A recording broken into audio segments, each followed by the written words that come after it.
오늘 제목은 왕으로 오시는 그리스도라는 제목으로 말씀을 나누도록 하겠습니다. 이 스가랴서는 시대적인 배경이 70년 포로 생활 마치고 포로 귀환한 때라고 말씀드렸죠. 1차 포로 귀환 때 얘기입니다. 포로 귀환이 3차로 나누어지고요. 그 3차 포로 귀환이 그 에스라 느헤미야서까지의 기록이고, 사실 이스라엘의 성경 안에서의 이스라엘 역사는 거기서 끝납니다. 그리고 나서 에스더 또 이렇게 뒷부분에 나오는 성경들 있잖아요. 그 역사설들이 사실은 이제 마지막을 고하고 나서 나오는 성경들은 결국 그 시대 안에서 쓰여졌던 시가서들입니다. 시라는, 여러분 욥기, 시편, 잠언, 전도서, 이거는 시를 기록한 거잖아요. 그리고 잠언서는 지혜의 문서고요. 그리고 나서 또 이렇게 다니엘, 호세 하면서 쭉 나오는 이런 그 선지서들도 보면 그 시대 안에서 선지자가 그 시대의 악한 그 죄악상을 보고 하나님께 말씀을 받아서 쓴 내용들로 구성되어 있죠. 그래서 우리가 지금 읽고 있는 이 스가랴서가 바로 그 마지막 시대에 이스라엘이 그 바벨론에서 포로 귀환을 한 이후에 쓰여진 내용들이라는 걸 우리가 지금 기억하면서 말씀을 들어야 될 것입니다. 여기에서 이 스가랴가 메시아의 왕국에 대한 얘기들을 지금 펼쳐주고 있어요. 왜 그렇습니까? 이 시대가 지금 고통 속에 빠져 있지 않습니까? 지금 한마디로 말하면 영적으로 슬럼프에 빠져 있다고요. 그래서 그들이 하나님 앞에 명령받아서 지어야 될, 이렇게 사명을 가지고 만들었어야 될 이 성전 건축이 지금 지체되어 있는 상황이라는 거죠. 그래서 하나님께서 스가랴 통해 말씀을 주시고 그 말씀을 가지고 소망을 갖게 하는 것입니다. 자, 그리고 또 한 가지, 이 구약에 나와 있는 이스라엘의 역사는 메시아가 이 땅에 오실 것에 대한 예언을 가르쳐 주는 그런 말씀들이라는 거죠. 구약 모든 성경은 그리스도가 오실 것을 예언하고 있습니다. 그게 성경에서 주는 가장 중요한 핵심이죠. 구약의 예언대로 그 그리스도가 오셨다라는 걸 기록한 책이 신약입니다. 맞죠? 그래서 구약은 메시아가 오시는 걸 기록하는 책이고, 신약은 그 메시아가 오셨고 그분이 예수다라는 얘기를 하고 있어요. 자, 그런데 오늘 여기 스가랴서에 보면 그 앞으로 오실 메시아가 어떤 분이다라는 것에 대한 구체적인 묘사가 나와 있어요. 여러분, 지금 그리스도가 오시려면, 예수가 오시려면 한 400~500년 후에 이 사건이 일어나야 되는 거거든요. 예수님이 오셨던 시대는 로마 시대 아닙니까? 근데 지금 이 시대는 뭐예요? 페르시아 시대라고요. 페르시아 제국이 아직 번창하고 있을 때예요. 여러분, 그 페르시아 제국 다음 제국이 어디입니까? 헬라 제국이잖아요. 그리스. 헬라 문화가 로마까지, 정치적으로는 로마가 헬라 제국을 이렇게 정복을 합니다만, 문화적으로는 헬라 문화가 로마를 정복했죠. 그래서 그 로마 시대에 적혀 있는 이 성경이 헬라어로 기록되어 있지 않습니까? 그래서 이 중간에 헬라 시대가 빠져 있어요. 그리고 말라기서 이후에 신약 성경 마태복음까지는 400년 기간이 지금 차이가 나거든요. 자, 그러니까 이 스가랴 선지자가 메시아에 대한 예언을 기록한 이때는 그리스도 오시기 400~500년 전의 얘기라는 얘기예요. 거기에 그런데 명확하게 앞으로 400~500년 후에 이 땅에 오셔서 우리를 구원할 구원자 메시아 그리스도에 대한 묘사가 나와 있다는 거죠. 오늘 우리는 그것을 좀 살펴보면서 우리가 믿는 예수, 이분이 어떤 분이냐 도대체 말씀을 통해서 다시 한번 확인을 하기 원하고요. 또 말씀을 통해서 우리의 믿음을, 예수를 향한, 그리스도이신 예수님을 향한 믿음을 더 견고하게 다졌으면 하는 마음인 것입니다. 오늘 말씀을 통해서 큰 은혜 받으시기를 바랍니다. 자, 9절을 보면, 스가랴서 9장 9절을 보면, 시온에 따라 크게 기뻐할지어다, 예루살렘에 따라 즐거이 부를지어다. 보라, 내 왕이 내게 임하시나니 그는 공의로우시며 구원 베푸시며 겸손하여서 나귀를 타시니 나귀의 작은 것 곧 나귀 새끼니라, 이렇게 말하고 있거든요. 여기서 보면 명령어로 기록되어 있습니다. 시온에 따라라고 하고 있지만 사실은 여기에 이 시온에 따라라는 이 말도 감탄문이에요. 감탄문이라고 해야 되나? 감탄사가 하나 빠졌어요. 오, 시온에 따라, 이 말인 거예요. 오, 예루살렘에 따라. 크게 기뻐할지어다. 즐거이 부를지어다. 이 말은요, 명령어고 명령형으로 이렇게 써져 있고, 이게 원수를 이겼을 때 이렇게 말한답니다. 전쟁에서 우리의 적군을, 대적을 이겼을 때, 이야, 우리 백성들아 크게 불러라, 크게 기뻐해라, 이때 쓰는 말이라는 거예요, 이게. 그리고 군대가 전쟁을 하러 나가기 전에 전진을 명령할 때 앞에 선두에 선 사람이 이런 얘기를 한다는 거죠. 여러분, 크게 기뻐하라, 이 말은 성경에 어디를 참조하면 이게 조금 연상이 될 수 있냐. 다윗이 여러분 언약궤 들어올 때 무슨 일을 했어요? 춤추면서 노래하면서 뛰놀았죠. 근데 바지가 내려갔어요.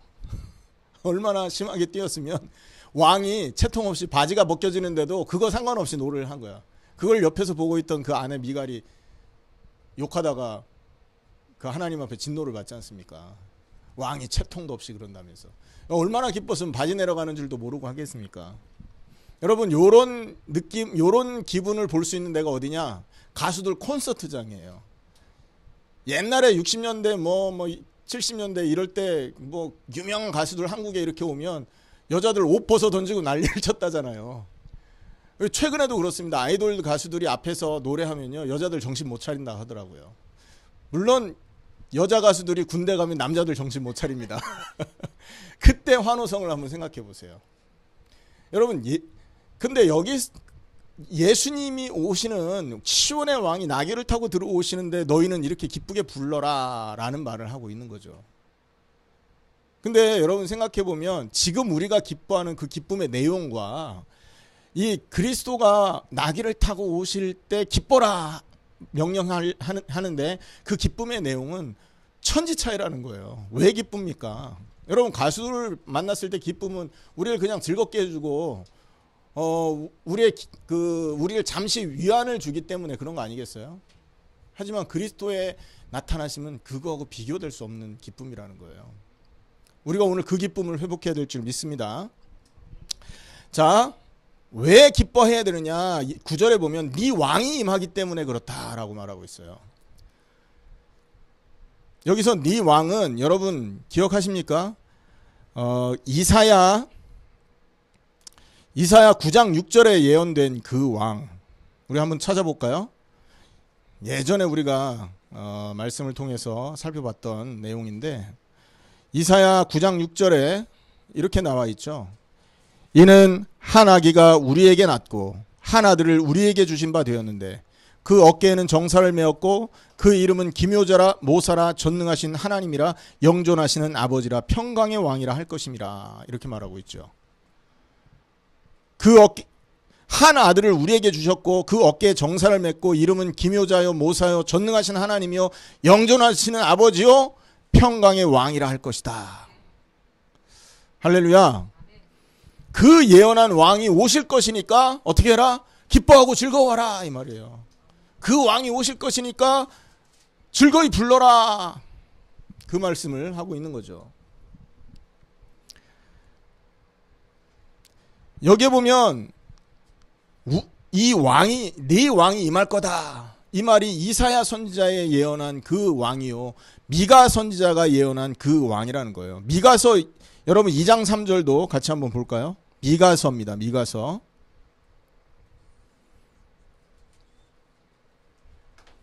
5장 2장 3절 같이 읽습니다.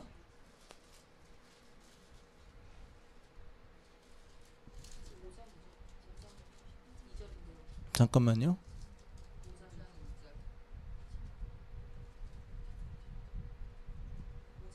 2장 13절입니다. 죄송합니다. 미가서 2장 13절 같이 읽습니다. 시작. 길을 여는 자가 그들의 앞서 올라가고 그들은 달려서 성문에 이르러서는 그리로 쫓아나갈 것이며 그들의 왕이 앞서 행하며 여호와께서 선두로 행하시리라. 그들의 왕이 앞서 나가고 여호와가 선두로 나갈 것이다. 여기서 말하는 그 왕이 올 거다라는 거죠. 미가가 얘기했던. 자, 5장입니다. 또 5장 2절, 미가서 5장 2절입니다. 시작. 베들레헴 에브라다야, 너는 유다 족속 중에 작을지라도 이스라엘을 다스릴 자가 내게서 내게로 나올 것이라. 그의 근본은 상고의 태초에니라. 아멘입니까? 미가 선지자가 예언한 그 왕. 여기서 지금 스가랴가 우리 이스라엘 백성을 향해 기뻐해라 하는 이유는요, 미가 선지자가 예언한 그 왕, 그리고 이사야 선지자가 예언한 그 왕이 이제 올 것이다. 그러므로 기뻐하고 즐거워해라, 이 말을 하고 있는 거예요. 그러니까 이분이 지금 여기서 말하는 이 네 왕이라고 한 선지자 이사야나 미가 선지자가 예언한 그 왕이 메시아 그리스도라는 것을 우리는 의심할 수가 없습니다. 왜냐하면요, 신약 성경의 예수님의 제자들, 신약 성경의 사도들이 그거를 증언합니다. 기억하시죠, 여러분? 신약 성경에 보면 여러분 마태복음 21장에 예수님이 나귀 타고 들어오잖아요. 그때 호산나 다윗의 자손 예수여 하면서 찬송 받으십시오라고 말을 하지 않습니까? 그리고 여러분 누가복음 19장 30절에도 보면 그분이 왕으로서 임하는, 겸손의 왕으로서 임하는 것을 그대로 기록을 하면서 이분이 바로 구약 성경에 예언되었던 선지자 이사야와 미가와 또 이 스가랴가 예언한 그분이다라는 것을 신약의 사도들이 증명해서 보여준단 말이에요. 그러니까 여기 스가랴에 말하는 이 네 왕이라는 이 말은 아직 오지 않았지만 앞으로 오실, 그리고 지금 오시고 계시는 누구다? 그리스도시다. 그 그리스도가 오실 거니까 너희는 기쁘게 외치고 즐거이 불러라. 그렇게 말하고 있는 겁니다. 그리고 여기에 보면 이 말이라, 단순하게 지금 우리는 성경에서 미래형으로 지금 말하고 있거든요. 보라, 내 왕이 내게 임하실 것이다 라고 말하고 있잖아요. 그죠? 근데 이게 있잖아요. 히브리에서 그 원문의 문법상으로는 단순하게 미래만을 표현하고 있지 않다는 거죠. 그게 뭐냐 하면 단순히 미래 어떤 사건으로 해서 그분이 딱 나타나실 것이라는 말 포함하는 정도가 아니라 그분이 지금 오고 계시는 중이다. He is on the way라고 말하고 있는 거예요. 대단한 거죠. 그러니까 스가랴가 그걸 본 겁니다. 심지어 선지자의 눈에는 그분이 그 옛날부터, 여러분 창세기 3장 15절에서부터 메시아가 올 것이 예언되고 있었잖아요. 선지자가 하나님 말씀을 받은 입장에서 그게 생생하게 보여주니까 어떤 성경에는 He is coming이라고 나와 있어요. 그러니까 그가 지금 오고 있다라는 게 생생하게 묘사가 되고 있다는 거죠. 이 9장 9절의 이 말씀 안에 여러분 이 메시아가 오시는 그것이 얼마나 익사이팅하고요, 얼마나 사람을 이렇게 흥분되고 기대하게 만드는지 이게 함축되어 녹아 있다는 겁니다. 그래서 스가랴가 메시아가 이 땅에 오셔서 하실 일을 이렇게 막 생동감 있는 표현으로 지금 사람들에게 드러내 보여주고 있다는 거예요. 그리고 그 9절에 또 쭉 읽어보면요, 그는 공의로우시며, 여러분 예수님이 공의롭죠. 아멘. 그가 왕이신데 왕으로서 공의를 행하시는 왕이라는 거예요. 여러분 요즘에 무슨 재판장들이 사법부에서 막 돈 받고 뇌물 받고 판결을 굽게 하고 자기에게 해가 되는 판결은 이렇게 불리하게 판결 날 것은 다 거부해버리고 영장을 기각시키고 막 그러기도 했잖아요. 그것 때문에 좀 문제가 있단 말이에요. 이 땅에는 공의를 찾아볼 수 없습니다. 하지만 예수님은 참된 공의로우신 분이고 예수님 자체, 그분이 공의 자체이신 거예요. 왕으로서 공의를 행하실 유일한 분이라는 거죠. 뿐만 아니라 공의로우시며 구원을 베푸시며 이렇게 말하고 있거든요. 여기도 우리가 좀 살펴볼 게 있어요.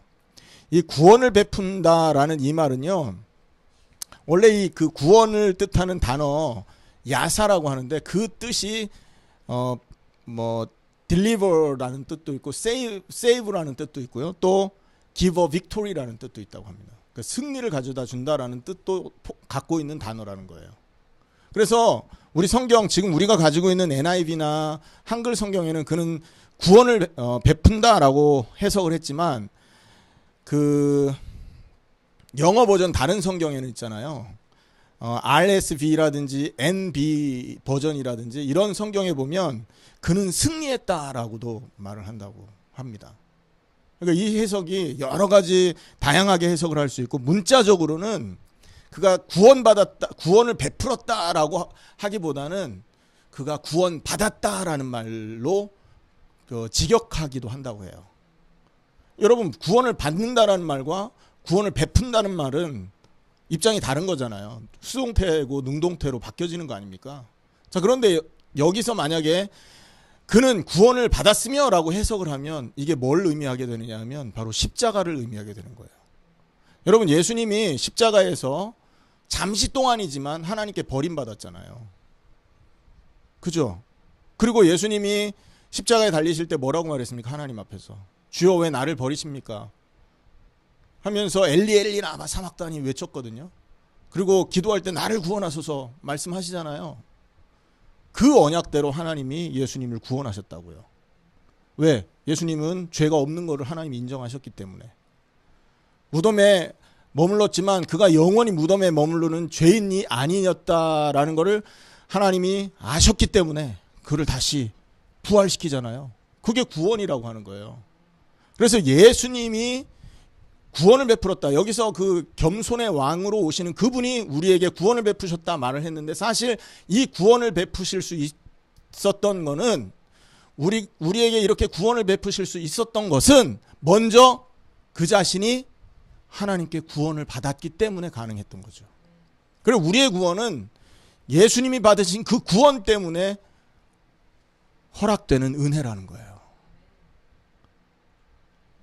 그가 우리 구원의 첫 열매요. 그가 우리의 부활의 첫 열매거든요. 그래서 그 은혜 속에 들어가면 우리는 새로운 생명을 얻고 하나님의 구원받은 자가 되는 거 아닙니까? 그래서 여기에서 구원을 베풀었다라는 그 말이 고난의 그 십자가, 다시 말해서 예수님의 고난을 이렇게 설명하고 있는 표현이라는 거죠.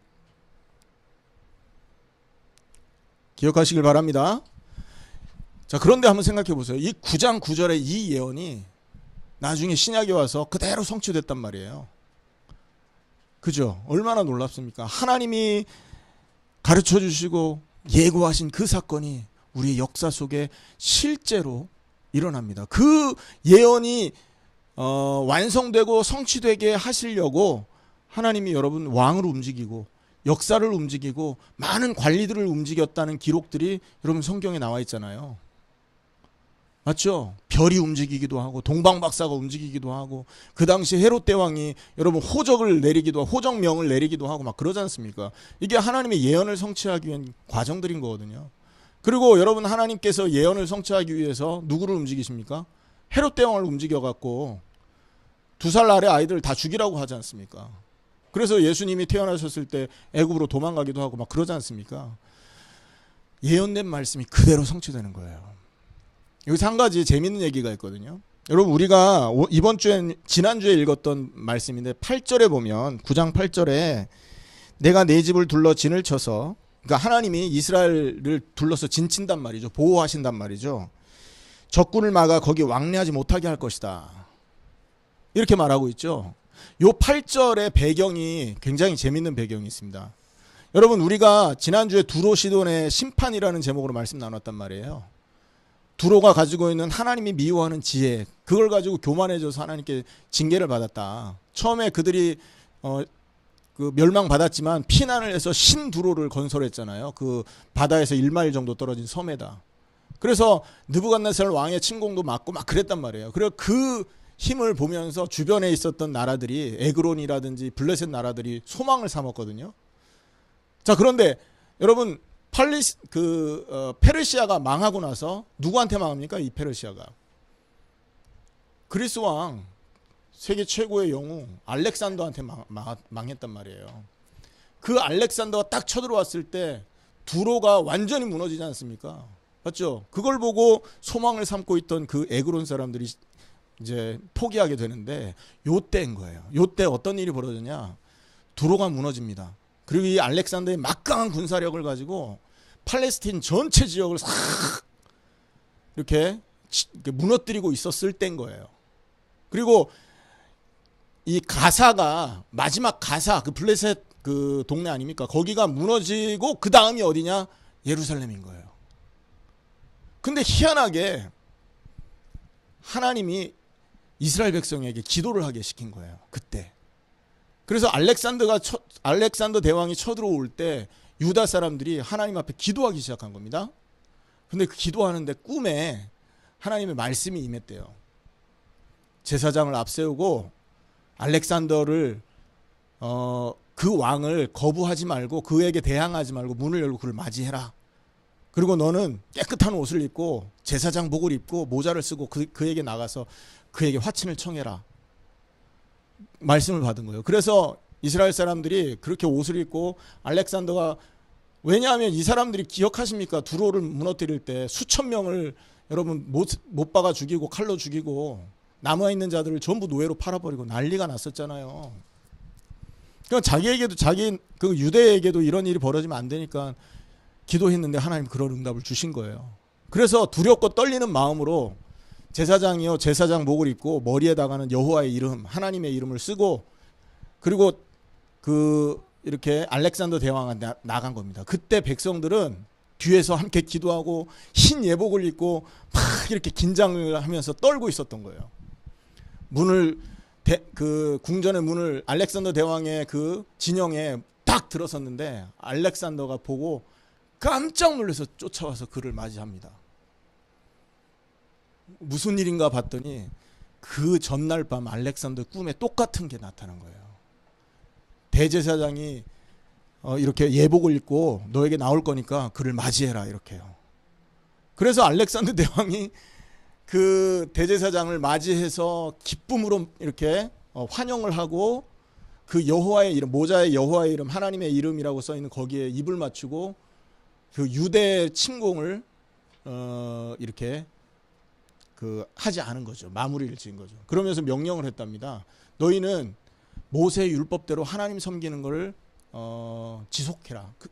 그치지 말아라. 명령을 한 거예요. 그래서 그 당시 헬라 제국이 유대를 침공할 때 큰 피해가 없었다고 합니다. 자, 이게 뭐냐? 요 8절의 배경인 거거든요. 요 8절에 하나님께서 둘러 진을 쳐서 적군을 막아 거기 왕래하지 못하게 할 것이다 라는 얘기, 이 말을 몇백 년 후에 그렇게 성취를 시킨 거예요. 하나님의 말씀의 위엄입니다, 여러분. 하나님은 말씀하면 그걸 그렇게 이루신다는 거죠. 왕을 통해서, 백성을 통해서, 관료들을 통해서, 많은 사람을 통해 하나님의 말씀을 완성시킨다는 거죠. 그런데 9절의 이 말은요, 이 알렉산더보다 더 완전한 왕이 오신다는 거예요. 할렐루야. 온 세상을 구원할 메시아가 겸손하게 나귀를 타고 이 땅에 임할 거다라는 거죠. 그 말은 무슨 말입니까? 여러분, 우리에게 드디어 희망이 온다는 거예요. 드디어 하나님이 우리가 섬길 진짜 왕을 우리에게 보내실 거다라는 거죠. 알렉산더가 자기네 왕입니까? 자기 나라 왕도 아니었잖아요. 근데 지금 이 왕은 스가랴 9장 9절에 이 왕은 저와 여러분의 왕이라는 말이에요. 이사야 9장 6절 우리가 읽었죠. 이는 한 아기가 우리에게 낳고 한 아들을 누구에게 주셨다고요? 우리에게 주신 바 되었는데 라고 말하고 있어요. 그는 기묘자요 모사요. 기묘라는 뜻은 원더풀이라는 뜻이거든요. 모사라는 말은 카운슬러라는 뜻이죠. 그 어마어마한 지혜자요 능력자이신 이 왕이, 평화의 왕이 저와 여러분의 왕이라는 거예요. 얼마나 감사합니까? 우리를 구하기 위해, 우리에게 구원을 주시기 위해, 뿐만 아니라 우리에게 참 평강과 생명을 주시기 위해 저와 여러분에게, 우리에게 오신 것입니다. 누가복음 2장 10절에는 천사가 이르되 무서워 말라 보라 내가 온 백성에게 미칠 큰 기쁨의 좋은 소식을 누구에게? 너희에게 전하노라. 오늘날 다윗의 동네에 누구를 위하여? 너희를 위하여 구주가 나셨으니 곧 그리스도 주시니라. 그 겸손의 왕이요 공의의 왕이요 모든 사람을 평화롭게 할 평화의 임금 그 그리스도가 저와 여러분의 왕으로 임하셨다는 것입니다. 그리고 그분은 조금 전에도 말했지만 구원을 베풀었다 그랬죠. 구원을 받은 분, 고난을 십자가에서 받고 그 십자가의 고통에서 구원받은 의인이시라는 거예요. 이 말은 우리에게 임하실 그 왕이 고난의 임금이요 종으로 임하실 분이다라는 거죠. 자, 그리고 요 9절에서 또 하나 특징은 뭐냐면 그분이 겸손하셔서 나귀 새끼를 타셨다 그랬잖아요. 성경에는요 간간히 신하나 이런 사람들이 나귀를 타는 모습들이 나타나 있어요. 그런데 왕은 절대 나귀를 타지 않습니다. 그리고 이 나귀라는 동물은요 부정한 짐승인지 여러분 부정한 의미로 쓰여진 데가 있는데 뭐냐면 사람이 매장을 정당하게 받지 못할 때 표현을 이렇게 씁니다. 그러니까 정당하게 매장돼야 되는데 그게 안 되면 나귀같이 매장을 당함이니라 이렇게 표현을 한대요. 그러니까 이 나귀는 그렇게 영광스러운 게 아니라니까요. 그런데 이 우리에게 평화를 주시는 그 임금 그리스도는 어떻게 오신다고요? 나귀를 타고 오신다고 그랬어요. 여러분 왕들은 있잖아요. 솔로몬 왕 이후에는 가끔 뭐 이렇게 노새도 타고 했답니다. 나귀하고는 좀 다른 짐승이지 않습니까? 하지만 솔로몬 왕 이후에는 있잖아요. 군말을 타기 시작합니다. 그래서 말은 왕의 신분을 상징하는 짐승이 되는데 아니 어찌 왕으로 오신다는 분이 나귀를 타고 임합니까? 다른 의미로 이 말은요. 메시아가 만들 나라, 메시아가 통치할 나라, 그분이 왕이 되는 나라는 세상에 속해 있지 않은 나라다라는 얘기인 거예요. 비천한 동물 그거를 타고 이 땅에 오셔서 그분의 겸손함과 그분의 낮아지심을 가지고 이 나라가 예수님의 통치할 그 나라가 이 땅에 속하지 않은 나라임을 말씀하고 계시는 거죠. 그게 9절에서 지금 표현하고 있는 메시아에 관련된 우리가 믿는 예수님에 관련된 언약적인 표현들인 것입니다. 10절로 한번 넘어가 볼게요. 내가 에브라임의 병거와 예루살렘의 말을 끊겠고 전쟁하는 활도 끄르니니 그가 이방 사람에게 화평을 전할 것이요 그의 통치는 바다에서 바다까지 이르고 유보라 강에서 땅끝까지 이르리라. 여기서 에브라임과 예루살렘은요 이스라엘 상징하는 단어입니다. 에브라임이 왜 북쪽 이스라엘 상징하는데 왜 그러냐면 여러분 그 북쪽 초대 임금이 이름이 뭐죠? 여로보암이죠. 그 여로보암이 에브라임 출신이에요. 다윗 임금은 유다 출신이잖아요. 그래서 유다 그 남쪽을 유다 땅이라고 하잖아요. 그런 북쪽은 에브라임 땅이라고 합니다. 그리고 이 에브라임이 굉장히 영향력이 있는 큰 지파였었어요. 그 당시에. 그래서 에브라임 하면 북쪽을 의미하고 예루살렘 하면 남쪽을 의미해요. 그래서 에브라임과 예루살렘을 합쳐서 얘기하면 이스라엘 전체를 얘기하기도 합니다. 그러니까 그런 관용적인 표현인 거죠. 자, 그런데 에브라임의 병거와 예루살렘의 말을 끊는데요. 누가? 메시아가. 다시 말해서 하나님의 백성, 이스라엘 백성이 가지고 있었던 힘을 상징하는 거잖아요. 여러분 전쟁이 딱 나면 그 군사들이 의지하는 건 뭡니까? 병거 의지한다니까요. 그죠? 무기 의지하잖아요. 그게 이스라엘이 갖고 있는 힘을 상징하고 이 세상 사람들이 의지하고 있었던 하나님께 속한 백성이었었지만 하나님의 언약을 놓치고 자기 유익을 위해서 붙들고 있었던 그 무언가를 말하고 있는 것입니다. 그거를 끊어버린다는 얘기죠. 무슨 말입니까? 하나님 아닌 다른 거를 갖고 있는 마음으로서 하나님을 섬기지 않고 자기를 섬기고 있었던 그거를 끊어버리겠다는 거예요. 그게 끊어지지 않으면 사람들은 하나님의 백성이 될 수가 없는 거예요. 왜요? 하나님의 나라는 세상에 속해 있지 않기 때문에 그렇습니다. 여기서 말하는 이 병거와 활과 이런 무기들은 세상에 속한 힘인 거거든요. 오늘날로 말하면 뭡니까? 물질이죠. 명예죠. 어떤 지위죠. 어떤 지식이죠.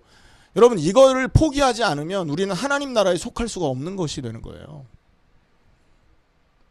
아, 그러면 어떻게 포기해야 됩니까? 오늘부터 그러면 다 내려놓고 그냥 주님만 섬긴다고 해야 됩니까? 그거겠습니까, 여러분? 그 말이 아니라, 여러분 생각해 보세요. 여기서 완전히 끊어져야 된다니까요. 의지로 이게 끊어지겠냐 말입니다. 우리의 노력으로 이거에서 멀어질 수 있습니까? 우리 본성이 어쩔 수 없이 따라가게 돼 있다니까요. 위기 오면 엄마야 찾지 주여 찾는 사람 별로 없어요. 그냥 본성대로. 여러분, 문제가 오거나 경제적으로 어려움이 오면 전화통 붙들지 하나님께 매달려 기도하는 사람 많이 없잖아요. 그게 본성이기 때문에 그런 거 아닙니까? 그런데 거기서 빠져나오지 않으면 구원의 길이 없다고 하거든요. 그런데 여기서 빠져나오려면 뭘 붙들어야 됩니까? 그리스도를 붙들어야 되는 거예요. 십자가를 붙들어야 되는 거예요. 십자가를 통과할 때 여기서 벗어지는 것입니다. 우리의 옛사람이 짊어지고 있었던 많은 덕지덕지한 것들이 십자가의 죽음을 통과하면 생명으로 바뀌어지는 거예요. 십자가 문 앞에서 그냥 서 있으면 아무 소용 없는 거예요. 홍해를 건너야 될 이스라엘 백성이 홍해 밖에서 암만 서 있어 보세요. 그게 구원이 됩니까? 저 애굽 땅으로 벗어나지도 못해요. 가나안 땅에 절대 발 디디지 못합니다. 그 홍해 앞에 서 있기만 한다면. 가나안 땅으로 들어가려면 어떻게 해야 됩니까? 홍해로 들어가야 되는 거죠. 여러분, 가나안을 정복하려 들어가려면 요단강에 발을 내딛고 요단강으로 빠져 들어가야 되는 거 아닙니까? 우리가 정말로 이 세상에 의지하고 있었던 모든 거에서 자유하게 되고 새로운 하나님의 생명을 얻고 구원을 얻으려면 십자가로 들어가야 돼요. 할렐루야. 이걸 뭐라 그래요? 연합이라고 하는 것입니다. 십자가와 연합하여 죽을 때 우리가 구원받는 거예요. 세상에 속해 있던 우리의 모든 그 짐을 십자가와 함께 물속에 장사 지내게 될 수 있는 거죠. 그래서 십자가의 죽음이 나의 죽음이었구나라는 이 믿음만이 우리를 구원하게 하고 세상의 기준에서 벗어나서 하나님의 기준 속으로 들어가게 할 수 있는 유일한 길이라고 하는 겁니다. 그래서 예수 외에는 길이 없는 겁니다. 내가 곧 길이요 진리요 생명이니 나로 말미암지 않고는 하나님께 올 자가 없다. 천하인간의 구원 얻을 다른 이름을 우리에게 주신 적이 없다. 할렐루야. 오직 예수 그리스도의 십자가만이 우리의 새 속에 속해 있는 옛사람을 하나님께 속한 사람으로 변화시킬 수 있는 길인 것입니다. 방법은요, 주의 이름을 믿는 거죠. 영접하는 자, 곧 그 이름을 믿는 자는 어떻게 되는 거예요? 하나님 자녀가 되는 권세를 주셨다. 그 믿음은 무엇입니까? 나의 십자가의 죽음이 나의 죽음이었음을 믿는 그 믿음을 말하는 거예요. 그렇게 믿어야 죽어도 괜찮고 살아도 괜찮고 부유해도 괜찮고 가난해도 괜찮고 병 걸려도 괜찮고 여러분 건강해도 괜찮고 모든 거에 해방된 사람이 되는 거죠. 해방이라는 건 여러분 그 문제가 없다라는 걸 말하는 게 아니잖아요. 맞죠? 죄에서 해방됐다. 로마서 8장 2절 말씀인데 죄에서 해방됐다는 건 우리가 죄를 안 짓는단 말이 아니잖아요. 그죠? 죄를 짓지만 그 죄와 상관없는 사람이 되는 거예요. 연약하지만 우리의 연약함이 우리를 멸망시키지 못하는 존재가 되는 거예요. 기억하시기를 축원합니다.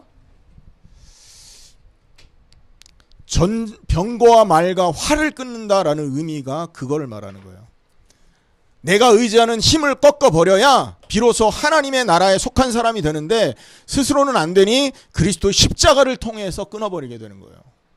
십자가를 나의 십자가로 믿는 순간 나는 세상과 단절된 거죠. 아멘. 우리가 육신으로 죽는 순간 우리는 이 세상과 단절되는 사람 되는 거 아닙니까? 죽은 사람을 우리 만날 수 없는 거잖아요. 똑같은 게 되는 겁니다. 십자가의 죽음을 내 죽음으로 드리는 순간 나는 세속과 멀어지는 사람이 되는 거예요. 아직도 근데 세속과 가까워 있고 아직도 내가 세상 욕망에 휩쓸려 사는 수준이라면 그 사람은 십자가를 나의 십자가로 믿은 게 아닐 가능성이 큽니다. 그래서 우리가 십자가를 날마다 바라봐야 되는 거예요. 자, 그들에게 뭘 전한대요? 10절에 보면 화평을 전할 것이다.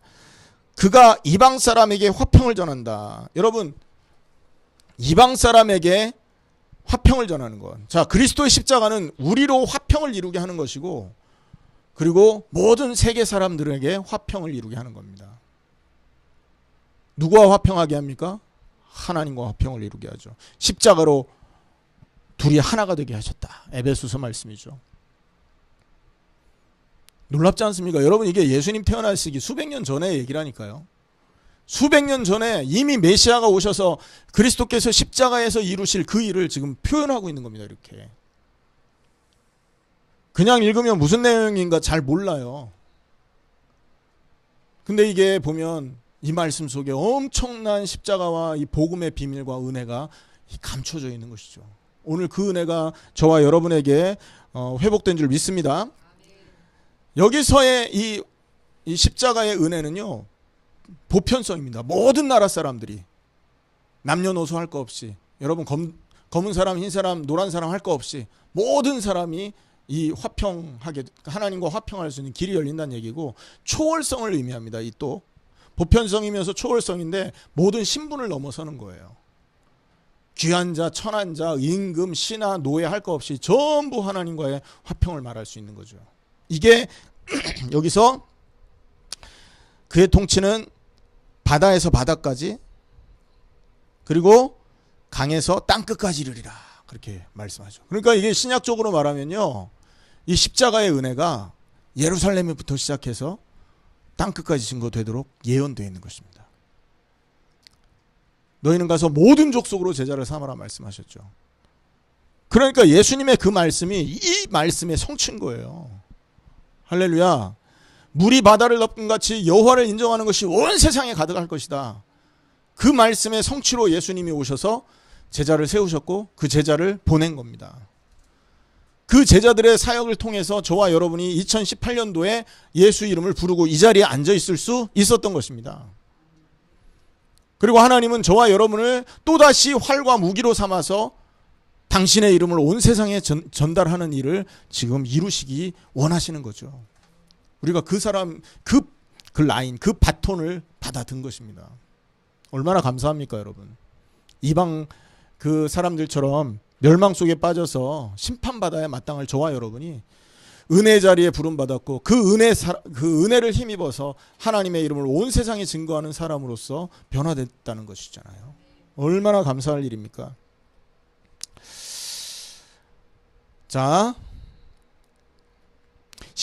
9절과 10절 2절 안에 이 은혜가 지금 이 말씀이 들어가 있어요. 오늘 우리가 읽기는 17절까지 읽었는데 시간상 이걸 다 말하지는 못할 것 같고요. 일단 좀 대략적으로 좀 정리를 하겠습니다. 10절까지의 얘기가 그렇고 11절에는 뭘 설명하고 있냐면 구원에 대한 설명을 합니다. 피로 세운 언약이야말로 하나님의 자녀의 확실한 보증인 거죠. 여러분, 사람이 약속을 하면 피를 가지고 약속을 하잖아요. 그거는 이 약속 어기면 너 피 볼 거야, 이 말인 거예요. 구약에 보면 여러분 희생제사를 드리는데 그 희생제사라는 풍습이 다른 이방에서도 있었던 풍습이래요. 근데 그 사람들이 왜 짐승을 죽은 짐승을 사이에다 두고 배를 가르고 약속을 했냐? 의미가 뭐냐면 네가 지금 나하고 약속을 하는데 이 약속이 깨지면 너는 여기 누워있는 이 짐승처럼 될 거야 라는 얘기인 거예요. 생명을 걸고 하는 약속이 피의 약속인 거거든요. 근데 여러분 출애굽기에 보면 하나님이 피를 딱 주시면서 이게 너희와 나의 사이에 세운 언약이다 이렇게 말하거든요. 피의 언약으로 하나님이 우리를 하나님 자녀로 삼겠다고 선포하신 것입니다. 만약에 하나님이 이걸 어기면 어떻게 돼요? 하나님 그 순간 하나님 아닌 거죠. 그래서 하나님이 인간은 아무도 인정하지 않을지라도 우둔한 인간은 하나님의 언약을 다 잊어버렸을지라도 수백 년 지나고 수천 년 지나도 하나님은 그걸 기억하셔서 그 일을 이루신 겁니다. 그게 십자가인 거예요, 여러분. 그 십자가가 하나님의 언약인 거죠. 하나님께서 비록 죄지어 징계받아야 하는 저와 여러분을 구원하는 이유, 그건 딱 한 가지예요. 그건 그러니까 우리와 세우신 언약을 기억하기 때문에 그렇게 된 것이고, 심지어 그리스도께서 속죄양으로 피 흘리신 그 자체도 하나님이 약속하신 그 언약을 이루기 위해서 십자가에 자기 아들을 못 박으신 겁니다.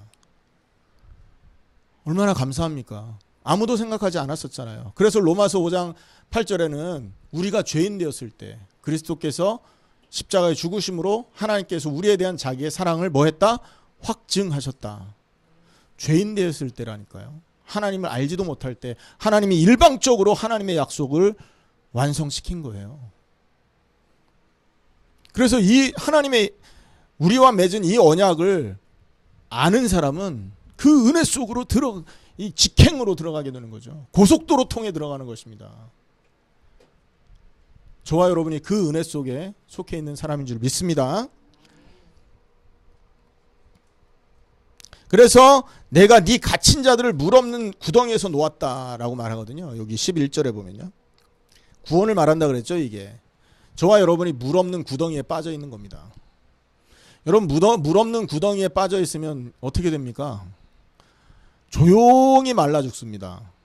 목이 말라도 물 떠다 줄 사람도 없고, 구덩이니까 햇빛도 못 볼 것이고, 여러분 습기 있잖아요. 그 습기가 축축 올라와서 얼마나 지하에서 여러분 한 달만 살아보세요. 어떻게 되는지. 근데 우리가 평생 물 없는 구덩이에서 나고 거기에서 자라고 거기서 먹고 살아야 될 그런 존재들인 거죠. 그런데 언약의 피로 거기서 우리를 끌어내신 거예요. 누가 물 없는 구덩이에 빠졌었습니까, 여러분? 물 없는 구덩이에 빠졌었던 사람, 기억하시는 사람, 요셉이죠. 요셉이 그 마른 구덩이에 빠졌었잖아요. 만약 거기 물이 있었으면 그 사람 빠져 죽었을 거예요. 다행히 물이 없었는데, 물 없는 구덩이에서 평생을 썩었으면 뭐 물이 있으나 없으나 시간이 더 오래 걸려서 더 고통스럽게 죽어야 됐을 거예요. 또 누굽니까? 예레미야 같은 사람. 이런 사람들이 그 구덩이의 고통을 당했었거든요. 근데 저와 여러분이 그 고통 속에 살고 있는 거라니까. 예수 모르고 구원받지 못한 사람은요, 하나님을 떠나서 그 징계 속에서 물 없는 구덩이 헤매고 사는 거하고 같은 거예요. 행복 있습니까? 돈 있다고 행복한 거 아니라니까요, 여러분. 돈 많은 사람들 여러분 모여보세요. 그 집안에 평안이 있나? 가족끼리 전부 찌그락찌그락 깨져가지고요, 원수 다 돼 있고. 아닙니다. 이 세상에는 하나님 빼면 평안이 없습니다. 이 그리스도의 복음만이 우리 인생의 닻인 거죠. 닷. 우리를 정확하게 한 자리에 머물러서 어떠한 파도와 풍랑이 일어도 움직이지 않도록 붙들어주는 닷인 거예요. 영혼의 닻이 바로 그리스도시죠. 그 언약을 여러분 굳게 잡으시기를 축원합니다. 이 말씀을 주시고 하나님은 이 말씀을 십자가에서 완성시키셨어요. 전 세계 모든 사람이 2000년 전 유대 땅에 예수님이 십자가에 죽었다는 사실 모르는 사람이 거의 없을걸요? 한 번도 안 들어본 사람은 없을 겁니다. 그건 무슨 말이냐? 역사적으로 실제했던 일이라는 거죠. 그럼 그 일이 왜 실제합니까? 하나님의 약속 때문에 그 일이 실제 있었던 것이죠. 그럼 그 약속을 통해 주신 언약은 뭡니까? 우리를 구원하신다는 얘기예요. 물 없는 구덩이에 있는 우리를 건져내겠다는 거예요. 그래서 어디로 오라 그럽니까? 물 없는 구덩이에서 놓아서 요새로 돌아오라 그러잖아요. 12절에. 12절 보면 갇혀있으나 소망을 품은 자들아, 이 땅을 살면서 컬컬하고 답답하고 괴로움을 당하는 사람들이 갇힌 사람일 겁니다. 하나님의 백성 중에서도. 그죠? 여기서 소망은 그냥 우리가 흔히 품을 수 있는 육신적인 뭔가 미래에 좋은 게 일어나겠지라는 막연한 소망을 말하는 게 아니고요. 이 히브리 원문에는 더라는 정관사가 들어가 있어요. 더 호프라는 말이죠. 그럼 무슨 말입니까? 그 말이? 메시아가 오신다는 그 소망을 가진 너희들아, 갇혀 있을지라도 어떻게 된다는 거예요? 구원받을 것이고 요새로 돌아오겠다. 저와 여러분이 그리스도의 십자가를 통해서 피난처, 영원한 방패, 영원한 요새이신 하나님 안으로 들어오게 되는 것입니다. 그러기 위해서 이 땅에 임하신 거죠. 알렉산더 대왕하고는 비교 안 되는 왕이에요. 여러분, 구약에 있었던 그 수많은 왕들, 우상 숭배하고 그 왕이 했던 잘못 때문에 온 백성을 고통 속에 빠뜨렸던 그 죄악 많은 그런 왕들이 아니라고, 우상 숭배하는 그런 왕이 아니라고요. 저와 여러분을 위해서 이 땅에 오신, 우리를 위해서, 나를 위해서 이 땅에 오신 그 왕은요, 겸손하시고 공의로우시고 우리를 구원하기 위해 자기가 고난당하신 진짜 왕이신 것입니다. 그 왕이 십자가에 죽고 그분이 죽음을 이기시고 세상의 임금 마귀를 끝내시고 하나님 앞에 우리를 연결해 주신 거예요. 이 은혜를 거부하면 구원의 길이 없는 것입니다. 혹시 저와 여러분의 삶에서 여러분 이 그리스도의 은혜를 멀어지게 하는 것들이 있다면 사단의 통로인 줄 아시기를 축원합니다. 하나님에게서 멀어지게 하는 게 무엇이든, 여러분이 좋아하는 문화이든 여러분이 좋아하는 뭐든 간에 하나님에게로 향하게 하는 마음과 생각을 빼앗고 있다면 여러분은 멸망 중에 있음을 기억하시면 됩니다. 하나 반대로 멸망 중에 있고 힘든 가운데 있을지라도 십자가를 주신 하나님을 생각하고 그 십자가에서 이루신 그 구원의 역사를 기억하는 사람이라면 여러분은 복을 받고 있는 사람이, 이미 복받은 사람이요, 여러분은 흔들리지 않고 하나님 앞에, 성경에 보면 여러분 요 말만 하고 마칠게요. 그 언약을 잡은 사람은요, 하나님의 무기로 쓰임받을 사람들입니다. 유다를 활로 삼고 이스라엘 백성을 자기 백성을 뭘로 삼는데 화살로 삼아서 헬라를 무너뜨릴 것이다 그랬잖아요. 헬라는 이방인 전체를 말하고 전 세계에 흩어져 있는 하나님의 그 구원받아야 될 민족들을 말하겠죠. 어떤 사람들은 요 진짜 그 그리스 헬라를 말하기도 한다고 말을 하는데, 그 헬라 제국이 이스라엘 이렇게 통치하고 있을 때 그 헬라 시대에 마카비라는 그 사람을 중심으로 한번 독립운동에 성공한 적이 있었거든요. 그거를 말하기도 한다는데 그런 정도가 아닙니다, 이 말은. 자, 정말로 여러분이 저와 여러분이 어떤 상황에 있든 믿음 가지셔야 되는 거예요. 십자가와 부활을 믿는 이 믿음이라면 저와 여러분은 하나님의 무기가 되는 것입니다. 하나님은 우리에게 있는 무기를 다 빼앗아서 야 이제 너희는 전쟁하지 마 하고 나서는 뒷부분에 보면, 여러분 우리가 오늘 읽지 않았지만 그냥 오늘 간단하게 말하고 마칠 것이지만 하나님께서 14절에 보면 그들을 위해 나타나서 그들의 화살을 번개같이 쏘아낼 것이며 여호와께서 나팔을 불며 남방 회리바람을 타고 가실 것이다. 하나님이 싸우겠다는 얘기인 거예요. 이게 너희가 활 들고 있었냐, 다 버려라, 내가 싸우마, 이 말인 거예요. 할렐루야. 어떤 싸움이 더 확실한 승리를 가져다 주겠습니까? 오늘 말씀 마치겠습니다. 우리가 이 언약, 그 메시아의 언약의 나라의 사람이 되려면 어떻게 해야 된다고요? 내가 가지고 있었던 활과 병거와 모든 무기, 의지하고 있던 것을 다 버려야 돼요. 방법은 십자가에 함께 못 박히는 순간 끝나는 것입니다. 그 은혜가 저와 여러분에게 임한다면 저와 여러분은 이제 주님을 위해서 쓰임받는 활이 되는 것이고 무기가 되는 겁니다. 우리 위에서, 우리 머리 위에서 하나님이 우리를 통치하시고 우리를 지도하시고 인도하셔서 하나님의 뜻을 이루어가는 일이 벌어진다는 거죠. 하나님의 뜻을 이루는 일이 벌어지고 그 일을 하나님은 완성하시는 것입니다. 오늘 여러분 믿음 가지시고 그 왕으로 오실 그리스도의 언약을, 오늘 스가랴서 9장, 오늘 자세히는 10절까지 살펴봤지만 여러분 그 은혜 속에서 여러분 우리가 한치도 이렇게 벗어나지 않는 저와 여러분 되면 좋겠습니다. 하나님의 큰 은혜 있기를 예수님의 이름으로 축원합니다.